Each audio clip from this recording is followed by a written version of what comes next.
Welcome back to Cattlemen to Cattlemen. While promotion programs managed by the National Cattlemen's Beef Association as a contractor to the Beef Checkoff have certainly shifted and grown in response to the worldwide coronavirus pandemic. Now, these efforts reflect a consumer population that's concerned for their day-to-day health and the availability of safe and wholesome food products like beef. Now, joining us from Mead, Nebraska is Buck Werbine, a feedlot manager who, by the way, is also currently serving as chairman of the Federation of State Beef Councils. And first of all, Buck, thank you so much for joining us here on Cattlemen to Cattlemen. And first thing out of the chute, let's talk about the impact the coronavirus shutdown has had on your operation, as well as some of your fellow cattle producers there in Nebraska. Sure. Thanks, Russell, and thanks for having me on and giving the opportunity to talk about the checkoff. You know, we've had a futures market that's fallen by a third and a live cattle market that's fallen, if we know where it's going, it's fallen by a fourth or so. And so you've got consternation and frustration and aggravation and fear and anger out here on the broad domain from all this. And of course, the fiscal pain. At our feed yard, we fortunately have had no illness. And so life goes on every day. And like it does 365 days a year, taking care of these cattle. So in that way, it hasn't changed, but financially and all the emotions changed a lot. Yeah, absolutely. Let's go ahead and talk about some of the current trends among consumers that are relative to beef. Yeah, so our consumer demand is good. Our consumers still like beef. Fortunately, we've had consumer research that we've done for years now that we build on every year, and we look at what our consumers think and what they're looking for, and that has not changed. 90% of the people are about the same now as they were going into this, which is good news. According to our market research, they plan on eating the same amount of beef that they were before this. So that's really good news in a time when all this strangeness out here could change habits by a lot. I'm going to read a few things here because I don't want to get them wrong. If you ask me about the markets and so forth, I can count them off my head, but these things are not stuck in my brain. So, consumers have been rushing to stock up on essentials, including meat, over the last couple of months.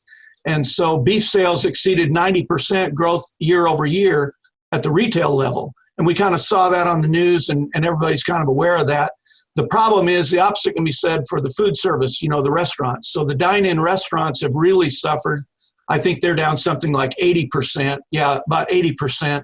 And fortunately, a big user of hamburger, the fast food McDonald's type places, are off about 40% year over year. So I think you can see that while where they're eating it and where they're purchasing it has changed, our consumers are still liking our product and buying it.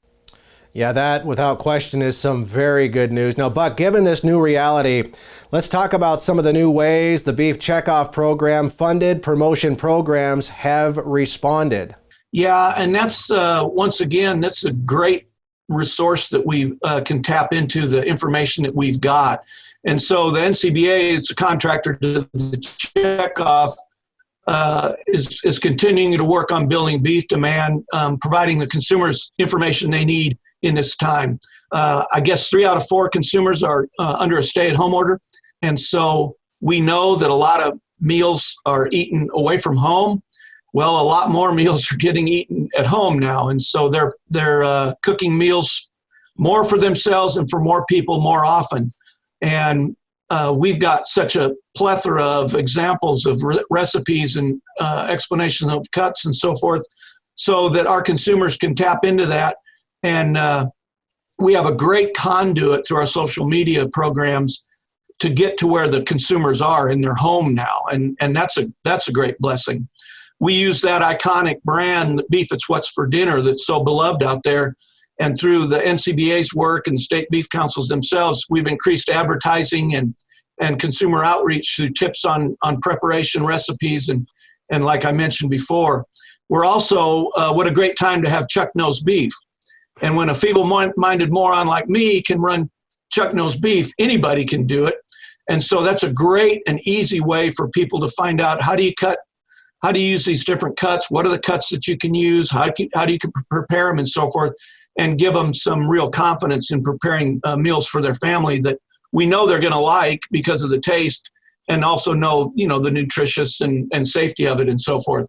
Here, I'm going to read a little bit more here. Since we launched this in mid-March, we've reached nearly 13 million consumers. The videos have been viewed 9 million times, and there have been 27,000 clicks back to the beefitswhatsfordinner.com for recipes and meal preparation. So you can see that not only are people checking us out, they're actually going into the detail to find out what the recipes are. So visits to our website have increased 82% since March 5th. I don't know if that's a record, but that sounds like a big number to me for somebody that doesn't understand social media very well. And so it's been a great blessing, I think, for us to be able to have social media. And as you know, that the cost of that is really, really cost effective. So our producers can feel good about what we're able to accomplish through the checkoff and the Federation work on their behalf. Yeah, absolutely. I was just going to say, this coronavirus pandemic that we're all weathering through as we speak isn't the first crisis of its kind to impact the beef cattle industry. Looking back over the years, we've had the BSE issue, and of course before that we dealt with the FMD issue. With what you just said, I mean, how important has it been, or maybe how critical has it been, that the beef cattle industry has such an important, powerful, valuable tool like the Beef It's What's for Dinner website? Oh, you're right, exactly. Great comment, great question. As I mentioned, we've got this wealth of information through research on safety and nutrition and taste. We understand our consumer, we understand what they like, what they want. And so we've got that at our fingertips to reach out to them at a time when everything's changed. And so everybody's habits have changed. And this is something that no matter how we come out of this pandemic and how behavior may have changed, we've still got that conduit into their homes and into their knowing what they want to do and want to eat and what they like. So we've had all this consumer content over the years, and I want to give another shout out to the people that came before us, the volunteers and the staff that for decades now have built up all this information that we can use and we have at our fingertips today. And so we can quickly and efficiently provide the information that they need. After all, we all know that many people aren't preparing all that many meals for themselves, and there's a great interest in different recipes and so forth, and we've got them for them. Well, kind of continuing on that theme, Buck, at the beginning of April, I know a new campaign was launched. Tell us a little bit more about this new campaign and why cattlemen and cattlewomen across the country, including yourself, are so excited. Yeah, I love this one. We came out with the Nicely Done beef, which was sort of a little funny, little humor, a little not sarcasm, but a little edginess to it. Nicely Done beef. And now we have gotten 3 celebrity chefs to work on new recipes.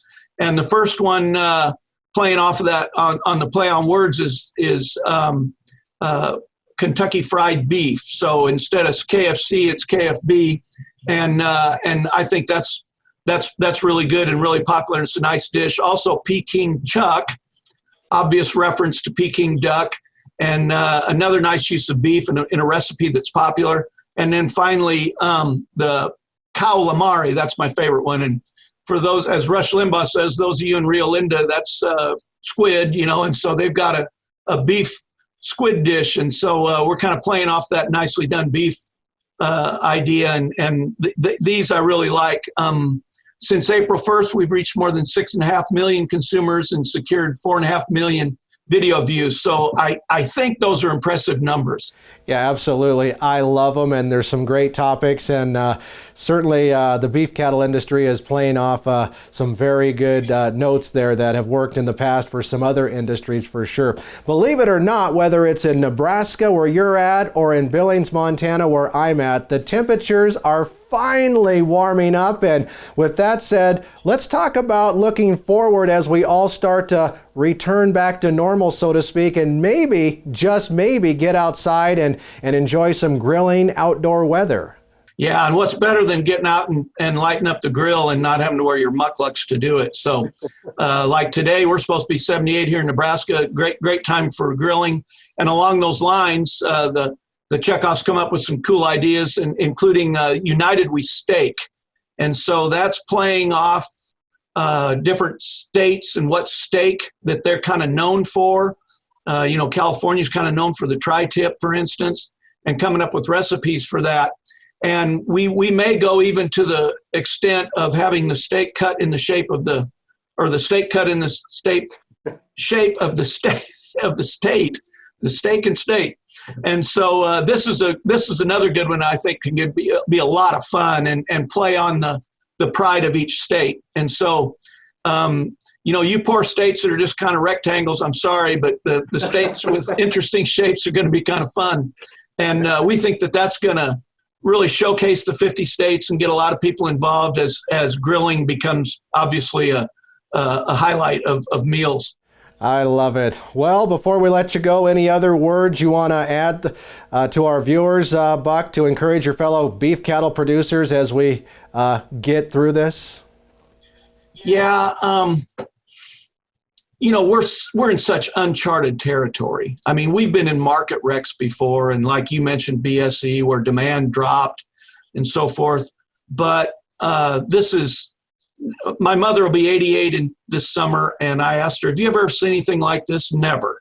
I mean, this is just unique, hopefully a once-in-a-lifetime event that we're all suffering through. And I would say that for the beef producers, which means the checkoff investors, because we all pay our dollar checkoff, understand and remember that your checkoff is working and it is effective.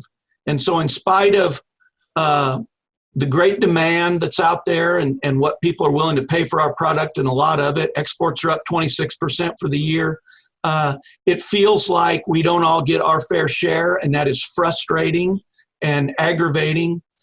But remember that the checkoff's job by law is to increase and strengthen beef demand. And we don't get to influence policy. We don't get to influence the food pyramid other than showing the nutritional value of beef. And yet, if we don't have demand, think about what this would be like if our demand was like it was in the early 80s when I broke into this business, down every year. Demand is going up every year. And the checkoff stands accountable for part of that. The checkoff's done a good job. You think about the staffs and the volunteers over the years and what's been done, and those levels and things that we build on today. You can be confident that the checkoff is working for you. The staff is working. The volunteers are working, and beef demand should stay strong. And that is the key to all of this. We don't control the other things, but the checkoff is working, and you can feel good about your investment. I guess that's what I would say. Very well said, my friend. Well, Buck, we better let you get back out to the feedlot, and we certainly thank you for your efforts on behalf of your fellow beef cattle producers nationwide. To find out more about how the Beef Checkoff is working to promote beef to consumers and to view outstanding beef information and recipes, visit the website beefitswhatsfordinner.com.